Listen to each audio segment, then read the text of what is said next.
नमस्कार। आज हम एक बहुत पुरानी कहानी में छिपे एक बहुत गहरे सबक को समझेंगे। एक ऐसा सबक जो आज की दुनिया में लीडरशिप और कामयाबी का एक नया रास्ता दिखा सकता है। चलिए बात करते हैं हनुमान सिद्धांत की, मतलब अहंकार से भरी दुनिया में विनम्रता के साथ आगे बढ़ने की कला। अच्छा, एक सवाल है, कामयाबी के इस भाग दौड़ में क्या हमारा ईगो, हमारा अहंकार कभी हमारे रास्ते में आता है? ये एक ऐसा सवाल है जिसका सामना हम सब कभी ना कभी करते हैं, है ना? खासकर अपने काम की जगह पर, जहाँ एक तरफ अपनी तरक्की होती है और दूसरी तरफ टीम की जीत। देखिए, आज के दौर में काम करने की जगह पर यह दुविधा साफ दिखती है। एक तरफ है मेरी सफलता वाली सोच, जहां पूरा जोर अपना पर्सनल ब्रांड बनाने, हर काम का क्रेडिट लेने और अपने साथियों से ही होड़ करने में लगा रहता है। वहीं दूसरी तरफ एक सोच है हमारी सफलता की, जिसका फोकस टीम की जीत पर होता है, जहां कामयाबी और पहचान को बांटा जाता है और अपने साथियों को आगे बढ़ाया जाता है। तो इस मॉडर्न प्रॉब्लम का हल हमें एक बहुत पुरानी कहानी में मिल सकता है। ये कहानी है दो महान रचनाकारों की और एक ऐसे त्याग की जो दिल को छू जाता है। चलिए थोड़ा समय में पीछे चलते हैं। महान युद्ध खत्म हो चुका है और महर्षि वाल्मीकि अपनी सबसे बड़ी रचना रामायण का पाठ कर रहे हैं। सोचिए, ये उनकी जिंदगी भर की मेहनत थी, एक ऐसा महाकाव्य जिसे पूरी दुनिया सुनने वाली थी। उस सभा में हनुमान जी भी मौजूद थे और बहुत ध्यान से सब कुछ सुन रहे थे। जब वाल्मीकि जी ने पाठ पूरा किया तो हनुमान जी ने बड़ी विनम्रता से बताया कि उन्होंने भी राम कथा का एक संस्करण लिखा है, पर उनकी रामायण किसी कागज पर नहीं बल्कि पहाड़ों के पत्थरों पर खुद अपने नाखूनों से उकेरी गई थी। जब महर्षि वाल्मीकि ने हनुमान जी की वो रचना पढ़ी तो वह हैरान रह गए। उसमें इतनी गहराई, इतनी भक्ति थी कि उन्हें लगा कि उनकी अपनी जिंदगी भर की मेहनत उसके सामने कुछ भी नहीं है। उनके मन में ये ख्याल आया कि अगर इतनी अद्भुत रचना पहले से मौजूद है तो मेरे काम को कौन पूछेगा? और यही वो पल है जो पूरी कहानी को बदल देता है। हनुमान जी ने वाल्मीकि के चेहरे के भावों को, उनके मन की पीड़ा को तुरंत समझ लिया।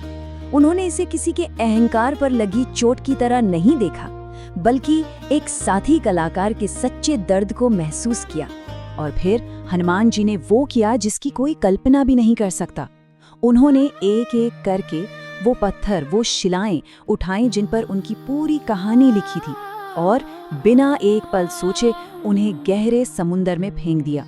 उनकी पूरी मेहनत, उनकी भक्ति, उनका महाकाव्य, सब कुछ एक ही पल में लहरों में समा गया। वाल्मीकि जी चौंक गए। उन्होंने पूछा, ये क्या किया?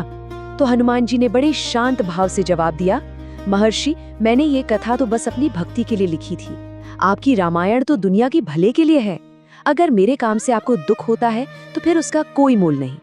हनुमान जी का ये काम सिर्फ एक त्याग नहीं था, ये विनम्रता की असली ताकत का सबूत था।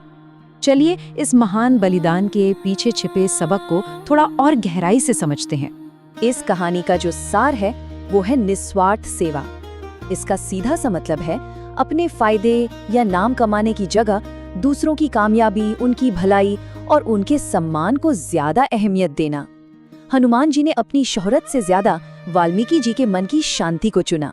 और यहीं से हमें लीडरशिप के दो अलग अलग मॉडल दिखाई देते हैं। एक तरफ है आम लीडरशिप, जो अक्सर खुद के प्रमोशन और हर बात का क्रेडिट लेने पर जोर देती है, लेकिन दूसरी तरफ है हनुमान सिद्धांत, जो दूसरों की सफलता में खुश होता है, क्रेडिट दूसरों को देता है और अपना पर्सनल ब्रांड बनाने की जगह लंबे समय का भरोसा बनाता है। तो यहाँ सबसे बड़ा सवाल ये उठता है कि हम इस सदियों पुराने ज्ञान को आज के कॉम्पिटिटिव ऑफिस में कैसे लागू कर सकते हैं? क्या वाकई में बिना खुद का ढिंडोरा पीटे भी जीता जा सकता है? चलिए ऑफिस का ही एक उदाहरण लेते हैं। मान लीजिए टीम का एक साथी एक प्रेजेंटेशन को लेकर परेशान है। एक दूसरा ज्यादा अनुभवी साथी क्रेडिट लेने की होड़ में लगने की बजाय चुपचाप उसकी मदद करता है, अपना टेम्पलेट और जानकारी शेयर करता है। नतीजा, वो साथी एक कामयाब प्रेजेंटेशन देता है और तारीफ भी उसी को मिलती है। टीम जीत जाती है और सबसे जरूरी बात, उन दोनों के बीच भरोसा और मजबूत हो जाता है। यही तो है हनुमान सिद्धांत असल जिंदगी में। तो हम खुद के लेवल पर क्या कर सकते हैं? बहुत आसान चीजें हैं, जैसे मीटिंग्स में दूसरों के अच्छे काम की तारीफ करना, बिना ये सोचे कि बदले में क्या मिलेगा।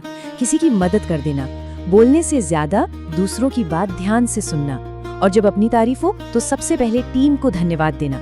कामयाबी को इस बात से नहीं मापना कि हम कितना दिखे, बल्कि इस बात से कि टीम कितनी आगे बढ़ी। और जो लोग मैनेजर्स हैं, उनके लिए तो ये और भी जरूरी है। एक ऐसा माहौल बनाना जहां साथ मिलकर काम करने को बढ़ावा मिले, सिर्फ कुछ स्टार परफॉर्मर्स को ही नहीं बल्कि पूरी टीम की जीत पर इनाम दे। जब कोई एक दूसरे की मदद करे तो उस बात को सबके सामने सेलिब्रेट करें, और हाँ, खुद भी अपनी गलतियां मानकर और दूसरों की ताकत को पहचानकर विनम्रता की एक मिसाल पेश करें। आखिर में ये कहानी हमें कामयाबी की परिभाषा को ही बदलने के लिए कहती है। क्या असली सफलता अपने लिए एक आलीशान स्मारक बनाना है, या सेवा की एक ऐसी विरासत छोड़ना है जो दूसरों को आगे बढ़ने की ताकत दे? इस कहानी के बाद अपनी टीम के साथ बैठकर कुछ सवालों पर सोचना चाहिए, जैसे हमने आखिरी बार कब किसी साथी की कामयाबी को अपनी कामयाबी से ऊपर रखा था? हम ऐसा माहौल कैसे बना सकते हैं जहां लोग क्रेडिट खोने के डर के बिना एक दूसरे की मदद करें? और सच में इस टीम के लिए हमारी सफलता का मतलब क्या है? सच्ची महानता वो नहीं है जो हम हासिल करते हैं, सच्ची महानता तो वो है जो हम दूसरों को हासिल करने में मदद करते हैं। यही हनुमान जी के त्याग का सबसे बड़ा सबक है, और यही वो सिद्धांत है जो किसी भी लीडर को सच में महान बना सकता है।